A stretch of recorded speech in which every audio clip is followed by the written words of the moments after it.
은혜 받으실 하나님 말씀은 시편 110편 3절입니다.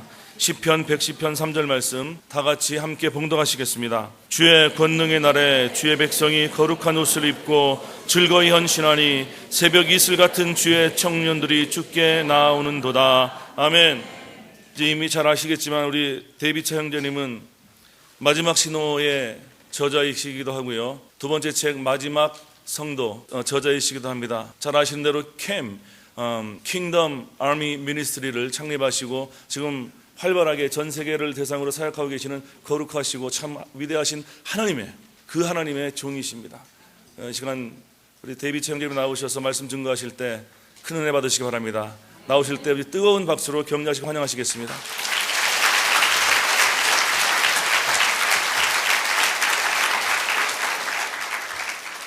네, 반갑습니다. 네, 반갑습니다. 너무 많이들 오셨는데요. 3일 동안 이렇게 하나님의 이야기들을 좀 전할 수 있었으면 좋겠습니다. 여러분들께서 어디서 이렇게 많이 오셨는지 모르겠지만, 데이비차가 도대체 어떤 사람인가 잘 모르시기 때문에 저의 삶에 대해서 조금 나누도록 하겠습니다. 이렇게 CD로 또 유튜브에 있는 많은 CD로 이미 정보가 많이 누출이 돼가지고 많이 알고 계시는데, 제가 여러분 올해 한국 나이로 몇 살일까요? 네, 그냥 보이는 대로 여러분 한번 편안하게 말씀을 23이라는 표현을 제가 처음 들어본 것 같습니다. 제가 올해 한국 나이로 딱 30입니다. 그러니까 아직 미국 나이로는 20대죠. 그런데 20대라고 하기에는 왠지 좀 부담스러운 분위기가 납니다. 그래서 제가 한국에는 동안이 굉장히 유행입니다. 그래서 외모 관리를 굉장히 많이 하는데, 왜 제가 한국에서 성장했음에도 불구하고 조기 노화가 되었는가에 대해서 제가 오늘 좀 첫 시간 제 삶을 나누도록 하겠습니다. 저는 3대째 예수님 있는 집에서 태어났습니다. 그래서 할아버지 때부터 교회를 다니셨기 때문에 아버지도 모태신앙인이었고 저도 모태신앙인이었습니다. 그래서 모태신앙인이 잘할 수 있는 게 거의 없고 이렇게 늘 그냥 교회만 왔다 갔다 하죠. 그래서 저도 어릴 때부터 교회를 열심히 다녔습니다.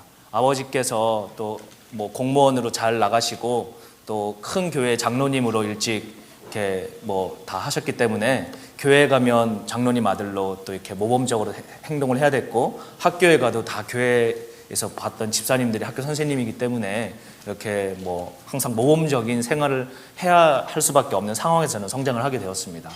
그렇게 경제적인 어려움 없이 학창 시절을 보냈던 것 같습니다. 또 친척분들도 사업을 크게 하시고 해서 물질적인 어려움 없이 이렇게 중학생, 고등학교 시절을 쭉 보내고 대학생이 되었습니다. 그렇게 이제 20살이 되어서 어느 날 이렇게 열심히 재밌게 놀고 있다가 한 선배들의 모임에 우연히 나가게 되었습니다. 아는 형의 초청으로 모임에 가게 되었더니, 그 모임이 우리나라의 그 재벌 3세의 그 형들의 모임이었습니다. 그래서 그날 저녁을 맛있게 먹고 이렇게 교제를 나누기 시작을 하는데, 한 분이 저를 지명을 해서 20살밖에 안 된 저에게 경제에 대한 질문을 던졌습니다. 근데 저는 어릴 때부터 경제에 대해서 굉장히 관심이 많았었기 때문에 제가 갖고 있던 소견을 잘 얘기를 했더니 형이 깜짝 놀라면서 그날부터 이렇게 교제가 깊게 시작되었습니다. 아마 그날 처음 만난 날 아마 8시쯤에 만났었는데 새벽 한 2시 정도까지 저보다 10살 많은 그 형과 경제 이야기를 했었습니다. 그렇게 하고 나서 다음 날부터 형이 전화가 왔고 계속 이렇게 모임에 나아가게 되면서 점점점 친하게 되었습니다. 그리고 어느 날 이 형이 저에게 이제 부탁을 하기를 너가 우리 회사 안에서 같이 성장을 좀 해줬으면 좋겠다라는 제안을 구체적으로 굉장히 진지하게 저한테 했습니다. 제가 저는 20살밖에 안 됐고 이렇게 어린 학생이고, 형 주변에는 훨씬 저보다 커리어가 좋은 사람이 많은데 왜 저에게 이런 제안을 하시냐고 이렇게 여쭤봤더니, 자기에게 필요한 사람은 똑똑한 사람이 아니라 믿을 만한 사람이다라고 이렇게 이야기를 하셨습니다. 그러니까 아마 그 형이 보시기에는 제가 똑똑해 보이기보다는 믿을 만해 보였던 것 같습니다.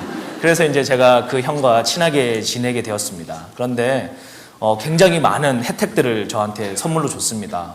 그 재벌들이 누리는 그 라이프 스타일을 제가 공유를 하게 됐죠. 그래서 하루는 그 형의 집에 놀러를 갔더니 그 옷방에 걸려있는 한 번도 이렇게 태그를 뜯지도 않은 그런 한 $10,000 정도 하는 그런 슈트를 이렇게 선물로 주고, 뭐 이렇게 많은 것들을 저에게 줬기 때문에 저는 그게 그냥 페이버라고 생각을 했습니다. 아, 내가 예수님 믿고 우리가 3대째 예수님 믿다 보니까 그런 축복이 오나 보다 이렇게 막연하게 생각을 하면서 그것을 다 그냥 받았습니다.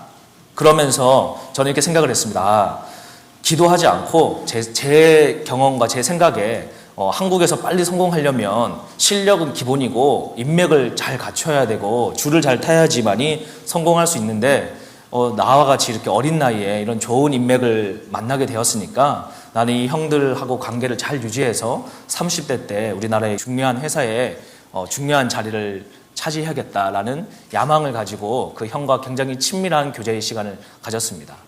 그런데 저는 술, 담배를 하진 않았습니다. 그렇지만 이들의 모임은 늘 술과 담배가 있는 그런 자리에서 모임을 가졌습니다.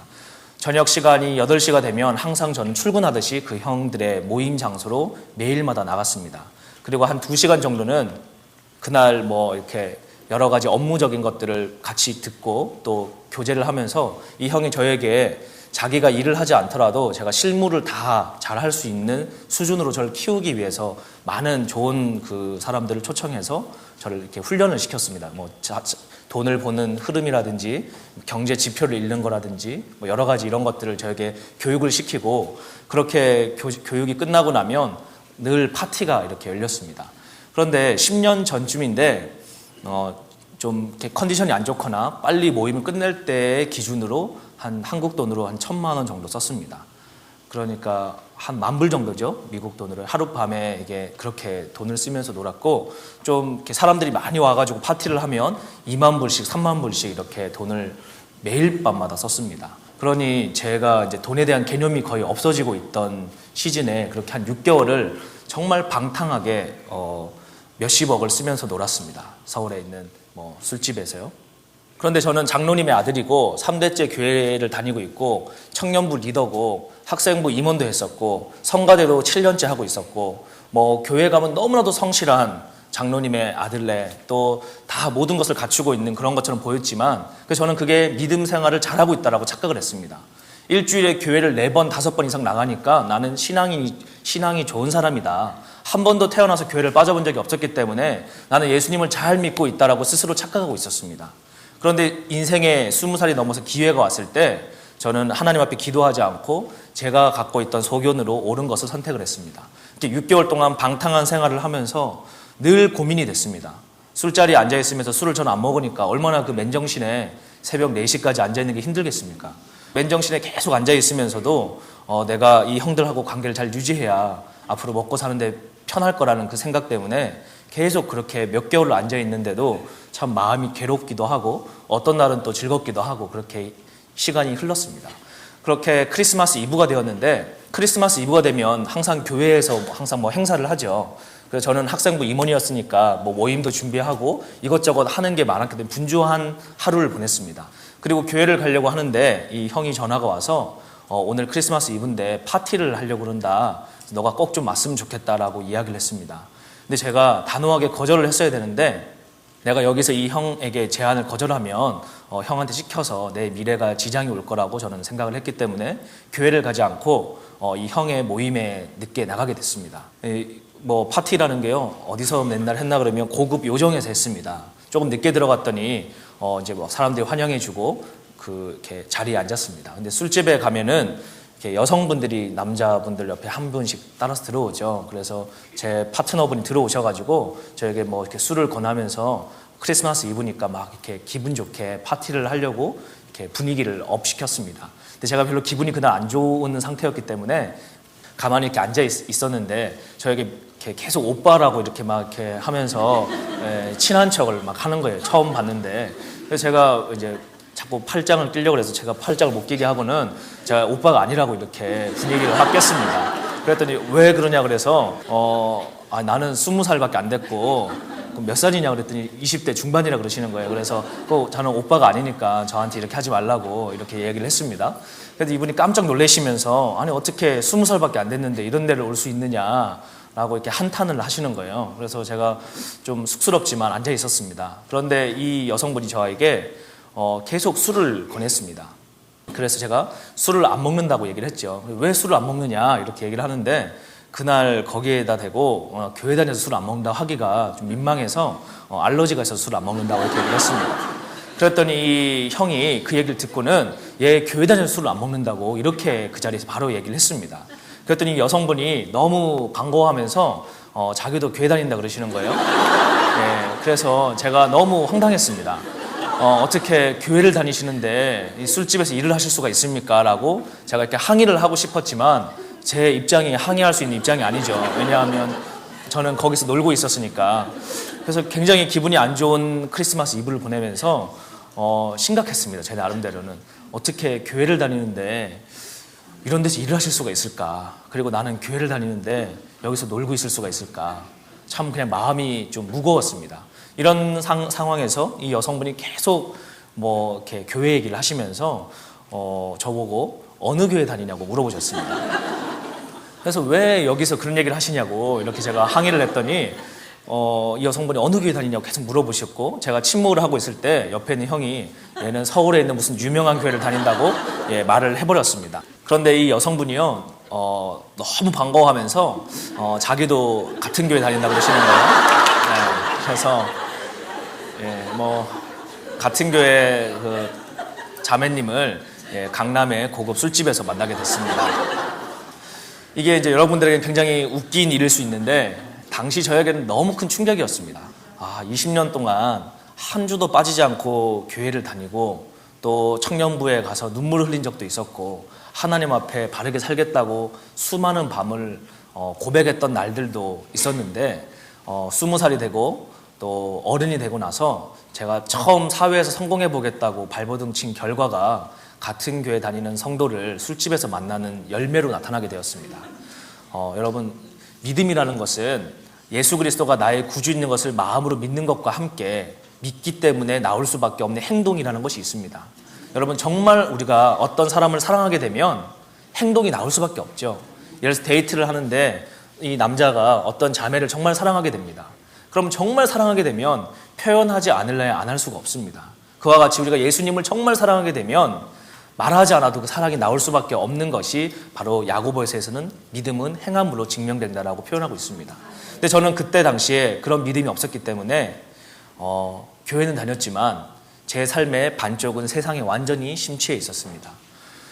그날 내일이면 이제 제가 술을 담배를 안 했기 때문에 항상 운전을 했습니다. 그래서 형들이 술 먹고 나면 제가 운전을 해서 집에 모셔다 드리고 저는 늦은 밤에 돌아오고는 늘 그런 생활을 반복을 하고 있었는데 내일이면 크리스마스 날이었고 스키장을 통째로 예약을 해가지고 한 이렇게 빌딩을 다 이렇게 뭐 신인 연예인들과 또 이 다 모여가지고 파티를 또 크리스마스 날까지 하기로 되어져 있었고 제가 운전을 하기로 예약이 돼 있었습니다. 그런데 도저히 그 자리에 앉아 있을 수가 없었습니다. 양심에서 너무 가책이 느껴져서 이렇게 살 수는 없다라는 그 알 수 없는 마음의 소리 때문에 조용히 그 자리를 나왔습니다. 그리고 휴대전화 파워를 오프하고는 집으로 이렇게 뚜벅뚜벅 걸어가는데 그날따라 왜 이렇게 바람이 많이 부는지 그냥 코트를 이렇게 감싸고 집으로 이렇게 걸어갔습니다.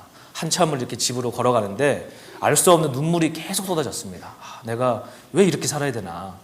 성공도 좋고 뭐 돈도 좋고 좋은 차도 좋고 좋은 집도 좋고 다 좋은데 한 번밖에 없는 인생을 내가 왜 이렇게 살아야 될까? 그런 고민을 하면서 집으로 들어갔습니다. 그리고는 한참을 침대에 앉아서 울다가 그냥 형들에게 편지를 썼습니다. 나를 6개월 동안 너무너무 사랑해주고 좋은 혜택을 준 것은 감사하지만 제가 나이가 너무 어리고 아직까지 어른들의 세계에 들어가기에는 좀 정체성이 아직 확립이 안 된 것 같습니다. 제가 군대를 가서 몇 년 동안 철이 좀 들고 나면 나중에 찾아뵙겠다고 이렇게 정중하게 편지를 써서 보내드리고 저는 군대 신청을 했습니다. 그리고 얼마 후에 이제 군대를 가게 되었습니다. 제일 빨리 갈 수 있는 군대를 찾아보니까 육군이 있어가지고요. 육군을 신청하고 몇 개월 후에 군대를 가게 되었습니다. 근데 저는 신앙생활을 한 배경이 장로교 통합 측에서 신앙생활을 했습니다. 뭐 한국에서 가장 많은 교회들이 통합 측이죠. 근데 저는 신앙생활을 장로교에서 했기 때문에 성령에 대해서 전혀 열려있지가 않았습니다. 그럼에도 불구하고 아버지 어머니는 항상 사회적으로 잘 되셨고 또 할아버지 때부터 장로교에서만 신앙생활을 했기 때문에 이것이 다 100% 저는 옳은 거라고만 생각을 했습니다. 다른 교회는 가본 적도 없었고 또 갈 이유도 없었습니다. 그렇기 때문에 특별히 저희 집은 성령에 대해서 열려있지가 않았습니다. 뭐 방언이라든지 이런 성령의 여러 가지 은사에 대해서 전혀 문외한이었죠. 어느 정도 문외한이었냐면 제가 5살 때쯤으로 기억하는데요. 귀가 이렇게 아파가지고 막 이렇게 엄마에게 귀가 아프다 그랬더니 어머니가 제 귀에다가 손을 얹고 기도를 해주시는데 방언으로 그때 처음 기도를 하셨던 것 같아요. 근데 제가 5살의 그 아기 때 엄마의 그 방언 기도 모습이 너무 무서웠습니다. 그래서 막 이제 제가 아빠를 불렀더니 아버지가 오셔가지고 어머니를 막 깨우셔가지고 기도 이렇게 이상하게 하지 말라고 이렇게 하셔가지고 그 후로는 저희 집에 방언이 없었습니다. 그렇게 저희 집은 전통적인 장로교 신앙의 생활을 하고 있었습니다. 제가 이제 군대를 갔다가 첫 휴가를 나오게 되었습니다. 100일 만에 첫 휴가를 나왔는데 뭐 군대 가보신 분들 아시겠지만 휴가 나오면 너무 이제 집이 그립고 어머니가 해주는 밥이 그립잖아요.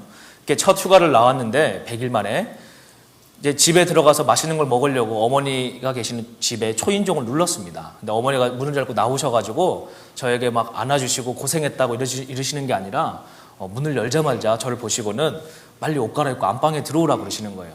그래서 제가 의아했습니다. 아, 집에 무슨 안 좋은 일이 생겼는가? 왜 이렇게 휴가 나온 아들에게 웰컴하지 않고 이러지? 그러고는 이제 옷을 갈아입고 방에 들어갔습니다. 어머니께서 저에게 무릎을 꿇으라고 그러시는 거예요. 근데 제가 초등학교 이후로는 어머니 앞에서 무릎 꿇어본 적이 없었습니다. 특별히 사고 칠 일이 별로 없었기 때문에. 그런데 군대를 갔다가 나온 아들에게 어머니가 무릎을 꿇으라고 하셔서 제가 이해가 안 가지만 무릎을 꿇었습니다. 근데 제 손을 붙드시고 갑자기 기도를 막 하셨습니다. 그런데 제가 알아들을 수 없는 이상한 말로 기도를 막 하셨어요. 그때는 그게 방언 기도인지 몰랐습니다. 그냥 어머니가 막 이상한 말로 기도하셨기 때문에 그냥 문화적으로 어색해서 멍하게 쳐다보고 있었습니다. 그런데 한참 후에 이 기도를 통변을 해주셨습니다. 제가 알아들을 수 있는 한국말로. 그런데 제 마음이 워낙 완악해 있었기 때문에 그 얘기가 제 마음에 와닿지 않고 그냥 한 귀로 흘러버렸습니다. 그런 상태에서 제가 어머니를 빤히 바라보고 있는데 찬양을 막 불러주셨습니다. 그런데 저희 어머니가 교회에서 7년째 중창단을 하고 계셨습니다. 여러분 서울에 왜 큰 교회 가면은 이렇게 3부 예배 드리기 전에 이렇게 집사님들 나오셔가지고 드레스 입고 찬양을 하시고 뭐 이런 팀들이 있죠. 저희 어머니가 그런 걸 오랫동안 하셨는데 특별히 저희 어머니는 찬양을 잘 하셔서 중창단 하신 게 아니라 화면빨이 잘 받으셔가지고 이렇게 카메라가 클로즈업하는 그런 분이셨습니다. 그래서 얼굴이 좀 이렇게 화면이 잘 나오셔가지고 이렇게 맨 앞줄에 서서 찬양을 하셨는데 결정적으로 저희 어머니는 음치였습니다. 왜냐하면 제가 어떻게 하냐면 가족이니까 알죠. 어머니가 음치인 걸 가정예배 드려봤을 때 늘 화음을 못 맞추셨기 때문에.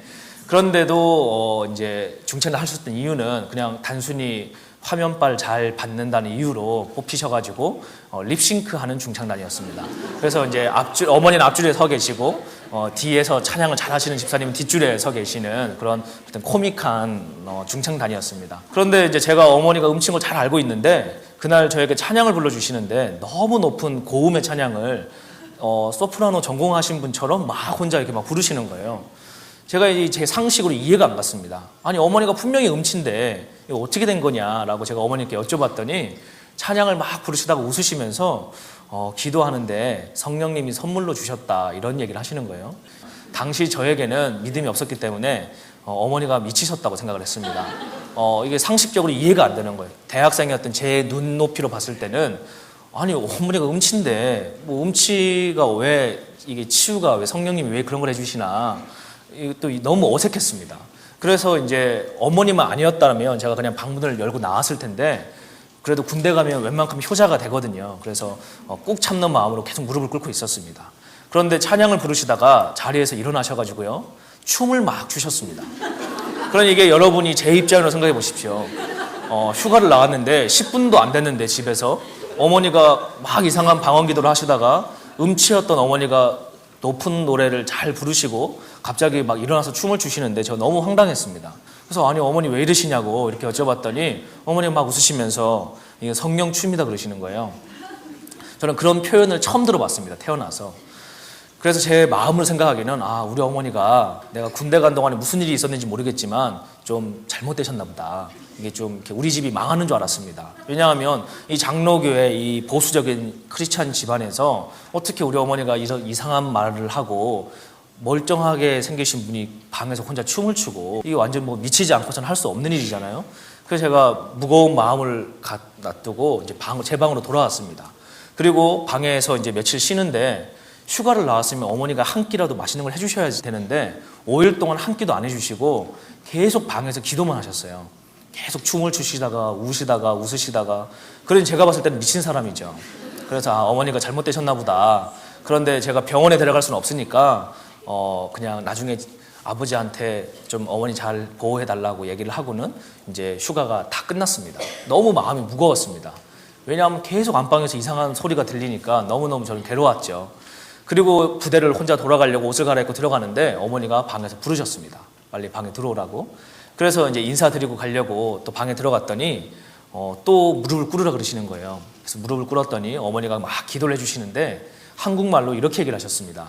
너 군대로 다시 들어가면 3가지를 잘 지켜라. 첫 번째, 절대로 욕을 하지 말아라. 둘째, 무조건 감사해라.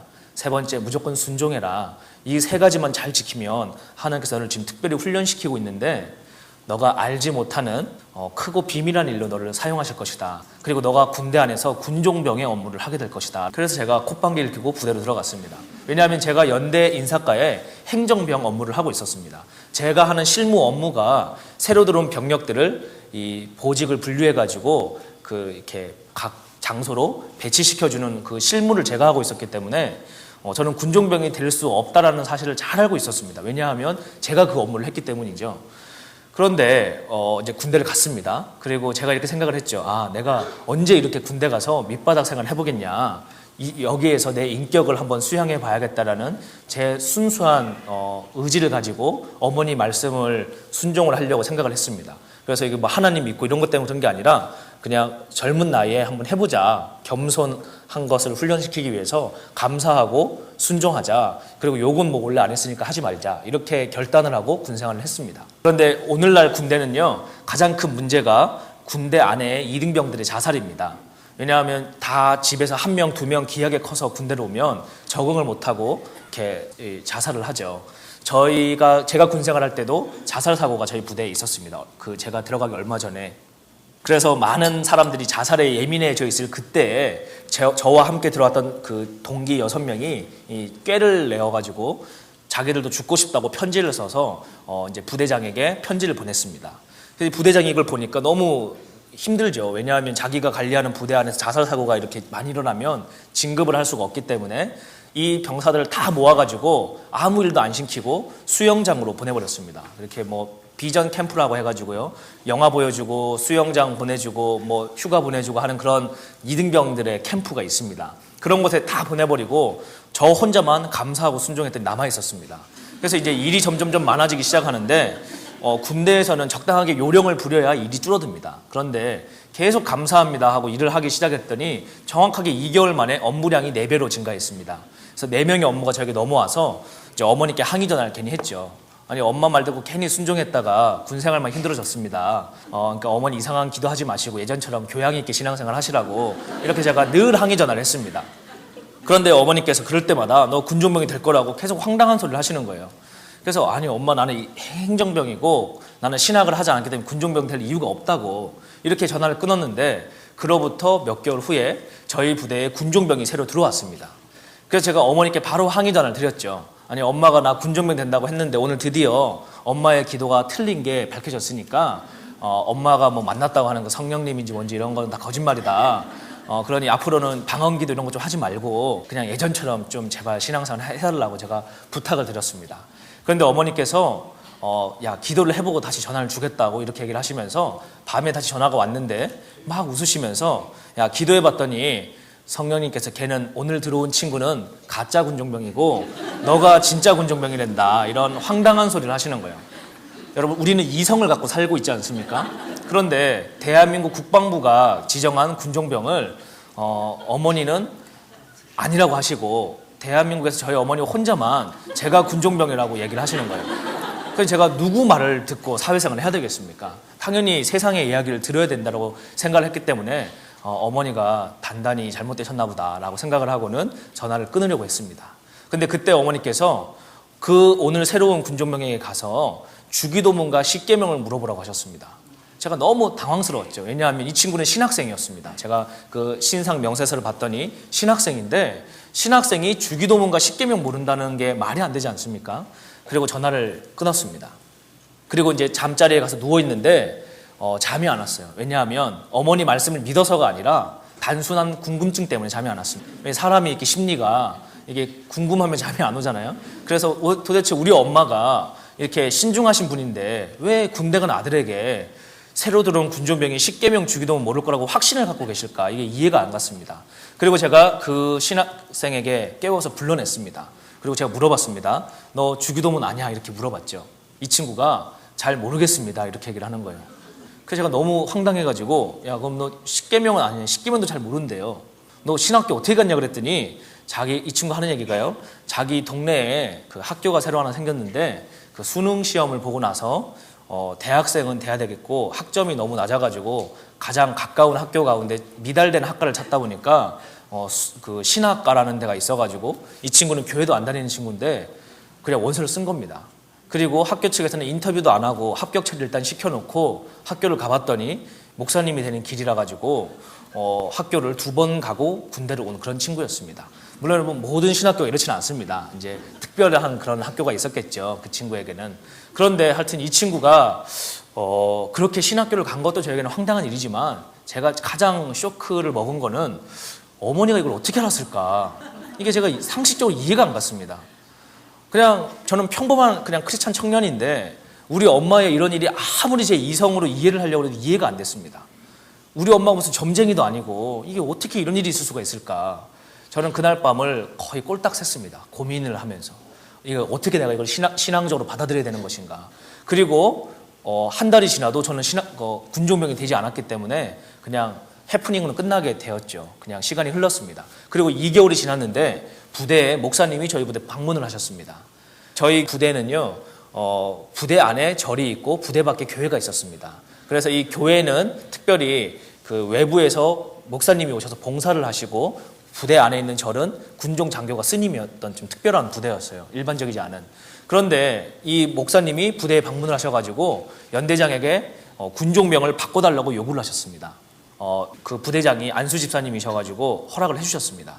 누구를 목사님 원합니까? 라는 질문에 참 재밌게도 저를 지명을 하셨습니다. 그래서 제가 인사과에서 일하다가 과장님과 함께 부대장실에 끌려 들어갔습니다. 그런데 과장님이 다 설명을 들으시고 하는 얘기가 목사님에게 목사님 2,100명의 병력 가운데 누구든지 군종병을 쓰셔도 됩니다. 그런데 딱 한 명, 이 친구는 절대 안 됩니다. 왜냐하면 얘는 지금 4명의 업무를 하고 있기 때문에 이 친구가 갑자기 군종 업무를 하게 되면 행정 공백이 4명이 생겨가지고 인사과가 마비됩니다. 그러니 목사님 양해해 주시고 다른 친구를 좀 하시면 좋겠습니다. 이렇게 부탁을 드렸는데 목사님이 저희가 아니면 안 된다고 그날 우기셔가지고 연대장의 중앙에서 굉장히 난감해 하셨습니다. 그리고 나서 한참 후에 결단을 하시고는 그럼 목사님 원하시는 대로 이 친구를 군종병으로 쓰십시오라고 이야기를 하셨습니다. 그런데 한국말은 끝까지 잘 들어봐야 되잖아요. 하시는 얘기가 저에게 이렇게 얘기했습니다. 어차피 목사님도 낮 시간에는 신학교에서 학생들을 가르치셔야 되고 오후에 오시고 이 친구도 업무가 많으니까 기존 근무 시간에는 행정 업무를 그대로 하고 퇴근하고 나면 추가로 군종 업무를 하나 더 하라고 이렇게 얘기를 하시면서 제 어깨를 두드리시면서 고생하는 김에 하나 더 하라고 이렇게 얘기를 하셨습니다. 그래서 이제 제가 군종 업무를 하나 더 하게 되었습니다. 이제 밤에 퇴근하고 남들은 쉬는 시간에 또는 저는 교회 가서 이제 군종 업무를 하는 거죠. 일을 보고 나서 원래 군종병이 되면 야간에 2시간 동안의 경계 보초를 빼줍니다. 그 시간에 대신 초코파이랑 커피를 들고 다니면서 이제 병사들을 위로해주는 일을 해야 되죠. 근데 목사님이 너는 그런 거 하지 말고 그대로 그냥 다른 병사하고 동일하게 훈련을 좀 받으라고 하셔가지고 제가 이제 훈련도 다 받게 됐습니다. 거기에다가 연대장이 군종병도 새로 뽑혔으니까 새벽 기도를 좀 했으면 좋겠다 이렇게 얘기를 하셔가지고 제 의지와 상관없이 새벽 기도를 저는 다니게 됐습니다. 그래서 제 하루 일과가 그날부터 새벽 4시에 기상을 했습니다. 그래서 5시부터 6시까지 새벽 예배를 드리고 또 조금 하루 일과가 시작하기 전에 한 1시간 정도 쉬는 시간이 있는데 그 시간에 목사님 사모님이 상담심리학 교수님이셔가지고 그때 한국의 내적 치유가 굉장히 유행이었습니다. 저를 앉혀놓고 내적 치유 상담을 하셔가지고 6시 5분부터 7시까지 내적 치유 상담을 50분간 듣고 청소하고 아침 먹고 8시 반부터 하루 일과가 시작됐습니다. 행정 업무를 5시 반까지 끝내고 나서 옷 갈아입고 저녁 먹고 6시 반부터 9시 반까지 교회 업무 보고요. 그리고 내무실에 와서 씻고 누우면 10시입니다. 정확하게 10시에 눈을 감으면 잠이 들죠. 그리고 11시 20분에 저를 깨웠습니다. 보초 나가라고. 그래서 1시간 20분 자고 일어나가지고 옷 갈아입고 총 들고 밤 12시부터 2시까지 보초를 쓰고 이제 교대를 하면 옷 갈아입고 이렇게 다 총이랑 총알 이런 거 다 정리하고 나면 한 30분 정도 걸립니다. 씻고 누우면 2시 반이죠. 한참 자고 있으면 4시 되면 저를 또 깨웠습니다. 새벽기도 가라고. 그래서 제가 이제 그날부터 하루에 2시간 40분씩 나눠서 잠을 자는 그런 고단한 생활을 하게 되면서 1차 노화가 진행이 됐습니다. 잘 아시겠죠? 군대 가기 전에는 동안이었습니다. 여러분이 안 믿으셔도. 그런데 하여튼 군대 가가지고 잠을 못 자니까 머리가 급격하게 빠지고 피부도 안 좋아지고 또 스트레스 상태에서 초코파이를 계속 야금야금 먹다 보니까 살이 찌는 부작용이 나타나게 되었습니다. 그러면서 이제 노화가 막 진행이 되는데 이제 첫 번째 날 새벽기도를 갔습니다. 이제 제 의지와 상관없이 연대장에 시켜서 가야 되는 새벽기도. 얼마나 이 우울한 일입니까? 군대 가서 잠도 못 자고. 군대 가보신 분도 아시겠지만 군대에서 제일 행복한 게 잠자는 시간입니다. 왜냐하면 어차피 시간은 2년 동안 가야 되는데 잠자고 나면 훌쩍훌쩍 시간이 가기 때문에. 그런데 그 소중한 시간을 이제 교회를 가야 되는 상황이 된 거죠. 그래서 새벽 4시에 일어나서 교회를 가는데 이게 힘이 드니까요. 그냥 눈물이 났습니다. 힘이 들어서. 그래서 저 바깥에 십자가가 보이는데 그냥 눈물이 쭉 났습니다. 예수님을 믿어서 눈물 난 게 아니라 그냥 단순히 힘들기 때문에. 그리고 교회 문을 열고 들어가서 맨 교회 뒷자리에 앉아서 이렇게 그냥 하소연을 했습니다. 아니, 하나님 정말 살아계십니까? 물론 제가 머리로는 충분히 알고 있습니다. 지식으로는 너무 많이 알고 있었습니다. 왜냐하면 너무 많은 교육을 어릴 때부터 받았기 때문에 또 너무 많은 수련회도 참석했었고 너무 많은 말씀도 제가 암기하고 있었고 또 많은 책으로 많은 간증으로 다 듣고 있었지만 제 심장이 하나님이 살아계신 게 느껴지질 않았습니다. 삶의 현장에서 주일날 교회 가서 예배 시간에는 하나님이 살아계신 것처럼 보였는데 예배 끝나고 다음 주일이 되길까지는 하나님이 살아계신 게 저는 느껴지지 않았습니다. 일상생활에서. 그래서 하나님 없는 것처럼 살았습니다.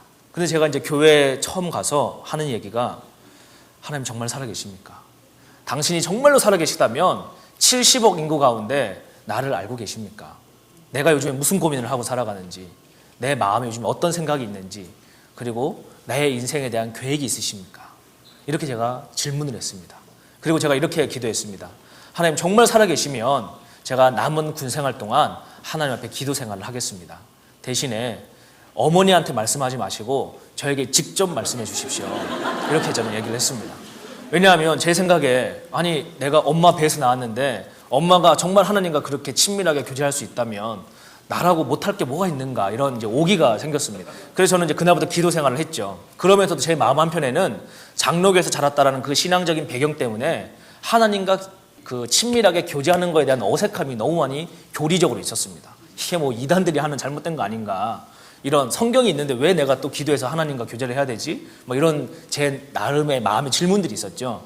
그래서 그 목사님 사모님께 물어봤습니다. 사모님, 21세기에 신앙생활하는 우리가 기도하면서 성령님과 교제하고 하는 게 이게 말이 되는 소리입니까? 이게 제가 부정적으로 물어봤습니다. 근데 사모님께서 웃으시면서 예수전도단이라는 선교단체를 설립하신 로넨 커니넨 목사님 정말 하나님이십니까? 라는 책을 저희가 하나 선물로 주셨습니다.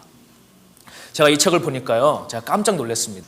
나와 비슷한 20대에 이 목사님이 되기 전에 청년이죠. 로넨 커니넨이라는 이 청년은 정말 살아있는 하나님을 삶 가운데 만나고 자신이 미니스트리를 만들어서 열심히 뭔가를 한 게 아니라 매 삶의 순간순간마다 자신의 주권을 하나님 앞에 내려놓고 자기가 할 수 있는 것들을 다 내려놓고 성령 하나님이 그 인생을 대신하여서 역사를 주관해 가시는 그 짧은 히스토리가 그 책에 적혀져 있었습니다.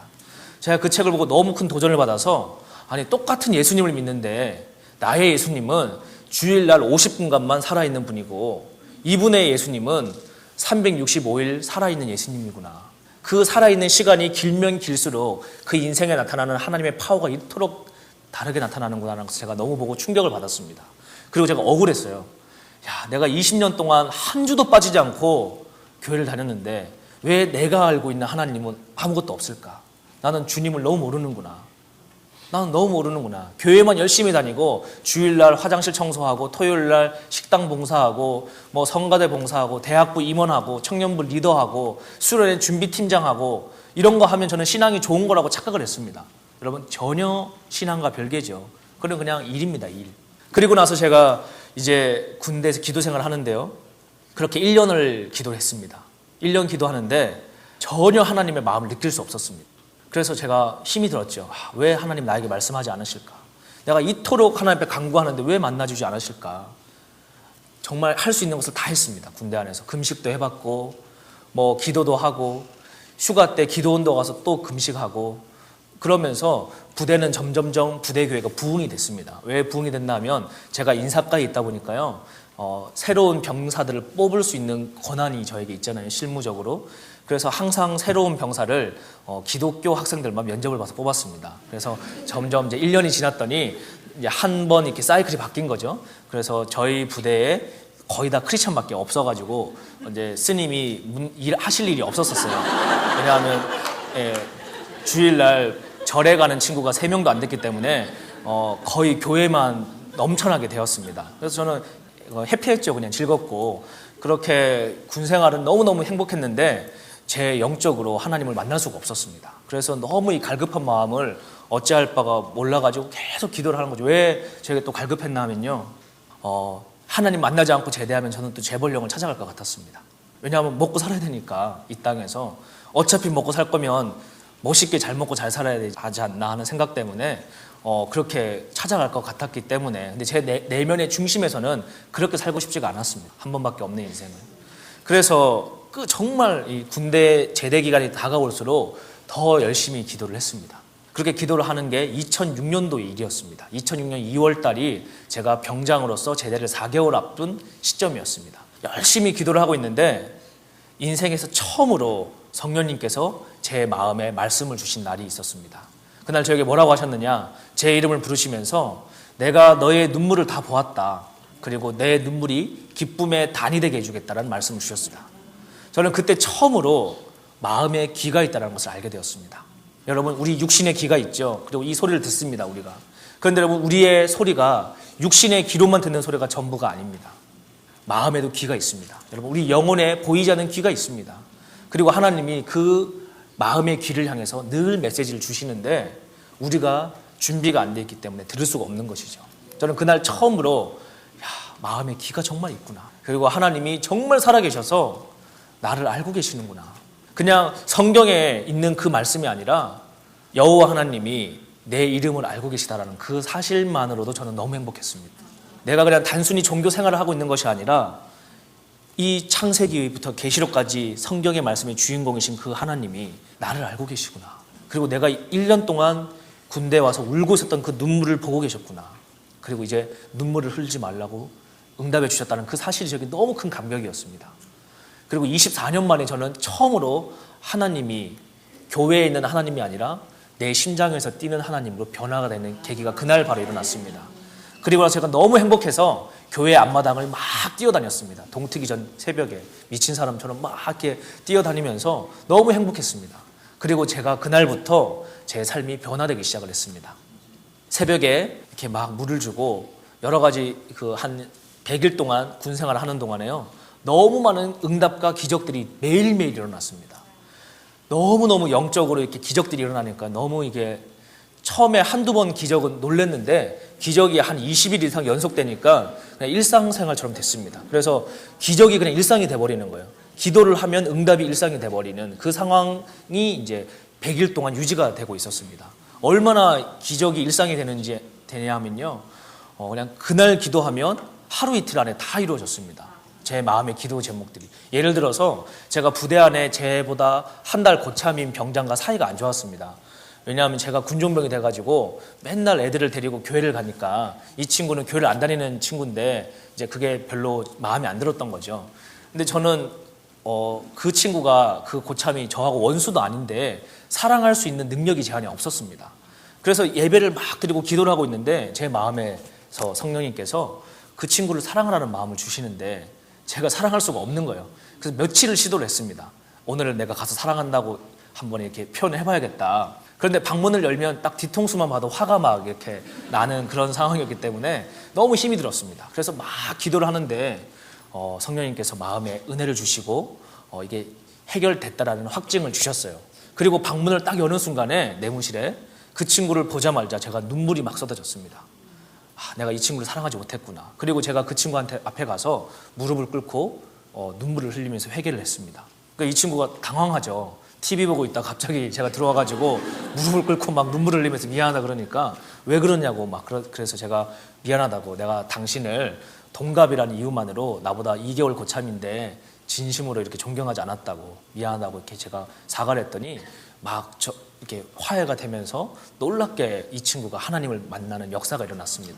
이런 일들부터 시작해서 저희 부대에는 스님이 계시다고 했잖아요. 이 스님이 참 저는 마음이 불편했습니다. 그래서 어떻게 하면은 좀 이 부처님 오신 날이 되고 있었는데 그때 이 행사를 안 할 수 있을까 기도를 하다가 군종병들을 다 데리고 부대 안에 있는 저를 새벽 기도 끝나고 나면 이렇게 저를 돌면서 기도를 했습니다. 하나님은 못하실 일이 없으시니까 가능하면 이 절을 좀 없애주십시오.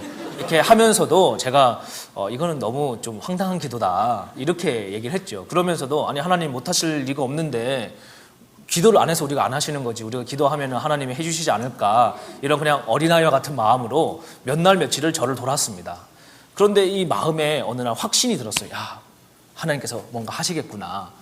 그리고 나서 다음날 어떤 일이 생겼나 하면요, 부대에 있는 그 군종 장교 스님이 일을 하고 계셨는데 그 방문을 연대장이 불시에 문을 열고 들어갔습니다. 근데 그 업무 시간에 이분이 업무를 보지 않고 성인 동영상을 보고 계셨습니다.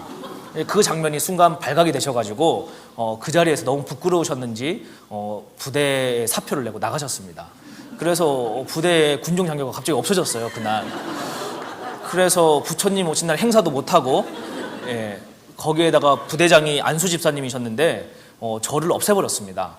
그래서 절이 없어지고 거기가 헬스장으로 이렇게 체력 단련실로 바뀌게 되고, 아이들 이렇게 당구 치는 당구장으로 군대 안에 체력 이렇게 스포츠 하는 곳으로 바뀌게 되었어요. 이걸 제가 보면서 이런 생각을 했습니다.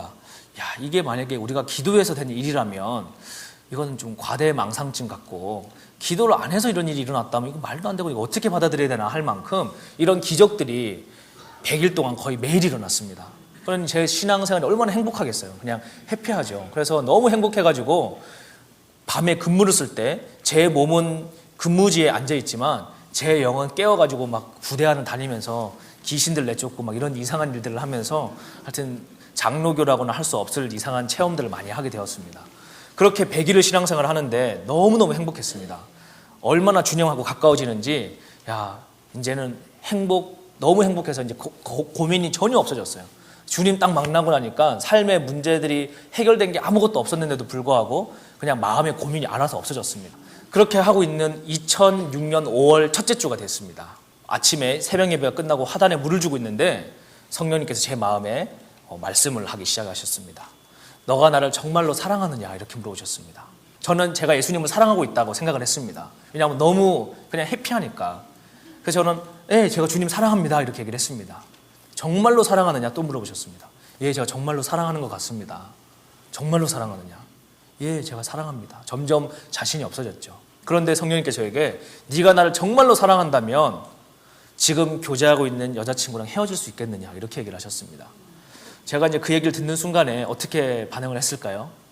24살의 청년에게 여자친구는 인생의 거의 한 99% 정도 차지를 하죠. 이 가치가. 그래서 제가 3일 동안 기도를 안 했습니다. 새벽 기도는 갔는데 교회 가서 기도하면 또 그 말씀을 하실 거라는 이 부담이 와가지고 이제 기도를 안 하고 이렇게 길을 막고 계속 그냥 혼자 책을 보고 있었습니다. 기도 시간에. 그런데 기도 생활을 하다가 안 하니까 너무 영이 갈급해서 이렇게 힘들죠. 그래서 휴가를 냈습니다. 마지막 병장 10일 휴가를 내서 기도원을 갔습니다. 그리고 금식을 하면서 기도를 했죠. 순종하려고 금식한 게 아니고요. 하나님, 제가 다른 건 다 순종할 수 있는데 여자친구 헤어지는 것만 좀 취소시켜 주십시오 라는 부탁을 드리려고 금식을 한 겁니다. 그런데 열흘째 된 날 이제 얼마나 배가 고프겠습니까? 군인이 열흘째 굶고 있으니까. 그런데 성령님께서 순종하라고 하셔가지고 굉장히 침울하게 군대로 들어갔습니다. 그리고 나서 며칠간 고민하다가 제가 결단을 했습니다. 여자친구 헤어져야겠다. 그렇게 지금은 쉽게 말하자면 그때는 참 힘들었습니다. 그 결단한 날이 제 생일이었습니다. 우연하게 참 하필이면. 그래서 제 생일이 5월 26일인데 5월 26일 날 새벽 아침에 새벽 예배가 끝나고 나서 성령님한테 제가 예수님께 이렇게 얘기를 했습니다. 주님, 제 오늘 생일인데 제가 25년 동안 늘 선물을 받았지만 오늘은 주님 앞에 뭘 드리고 싶습니다. 근데 드릴 게 정말 아무것도 없습니다. 그래서 드릴 수 있는 거는 제 마음의 눈물과 여자친구 포기하는 거 2가지밖에 없습니다. 이걸 받아주십시오라고 얘기를 하면서 포기를 했습니다. 근데 이 친구가 헤어질 이유가 없었습니다. 제 상식적으로 봤을 때는. 같은 교회에서 만났고 다 예수님 믿는 집안이고 또 너무너무 제가 제 마음에 드는 이상형이었고 한 번도 싸운 적도 없었고 또 군대 가면 다 헤어지거든요. 알아서 헤어지지 않으라고 해도. 그런데 제 고참들이 너희 둘은 무조건 헤어진다고 돈 내기를 해도 안 헤어질 만큼 서로 너무 사이가 좋았습니다. 그리고 편지를 매일 한 통씩 저에게 보내줬기 때문에 제가 700통 넘게 편지를 갖고 있었고 너무너무 이렇게 서로 좋았습니다. 그런데 예수님께서 헤어지라고 했기 때문에 참 마음이 아팠고 하여튼 헤어지기로 결정을 했죠. 저는 그렇게 새벽에 내 생일날 주님 앞에 내 인생의 가장 소중한 것을 내어드리면 예수님이 이제는 너가 나를 정말 사랑하는지 알겠다라고 생각하고 칭찬해 주실 줄 알았습니다. 그런데 저에게 이렇게 물어보셨습니다. 너의 주인이 누구냐 이렇게 물어보셨습니다. 제 인생의 실제 주인은 예수님이 아니었습니다. 그냥 제 자신이었습니다. 그냥 교회에 갔을 때 교회 시간에만 예수님이었을 뿐이지 교회 예배 끝나고 나면 제 인생의 주인은 제 자신이었습니다. 그랬기 때문에 제 인생의 기회라는 것이 왔을 때 저는 주님 앞에 기도하지 않고 먼저 잡았습니다. 그리고 나서 나중에 감당 안 되니까 주님 앞에 뒤처리해달라고 이렇게 얘기를 했었죠. 저는 그날 너의 인생의 주인이 누구냐 하는데 예수님 앞에서 굳이 거짓말할 필요가 없었기 때문에 저는 제 인생의 주인이 제 자신이라고 당당하게 얘기를 했습니다. 그런데 성령님께서 저에게 뭐라고 하셨느냐? 너의 인생의 주인이 너 자신이면 너는 마귀의 종이다라고 하셨습니다. 제가 여러분 그 얘기를 다른 날도 아니고 생일날 여자친구 포기해서 칭찬받을 거라고 생각하고 있던 그 시즌에 그 이야기를 듣게 된 것입니다. 전 너무 충격을 받았습니다. 아니 주님, 제가 예수님 때문에 여자친구까지 포기했는데 마귀의 종이라는 소리를 듣니까 얼마나 제가 억울하겠습니까? 그래서 어떻게 해야 됩니까? 어떻게 해야 됩니까? 주인을 바꿔야 된다. 그리고 제가 그날 한참을 울면서 제 인생의 주인을 실제로 바꿨습니다. 그냥 여러분 입술로 나의 인생의 주인은 예수님입니다. 그런 입술로 하는 립 서비스 말고요. 정말 나의 인생의 밑바닥에서부터 모든 것을 주님 앞에 내어드리겠다라고 저는 결단하고 제 인생의 핸들을 뽑았습니다. 그리고 이걸 버리고 예수님 앞에 왕권을 반납했습니다. 그리고 이제 제대하면 계획서를 이렇게 해놓죠. 제대하고 뭘 할지 그걸 다 찢었습니다. 미래에 대한 계획을 주님 앞에 백지수표로 내어드리고 그렇게 인생의 주권을 그날 바꾸면서 제가 이렇게 기도했습니다. 예수님, 제가 24년 동안 내 인생의 주인은 제 자신이었습니다. 그런데 앞으로 남은 인생은 예수님이 나의 진짜 주인이 되어 주십시오.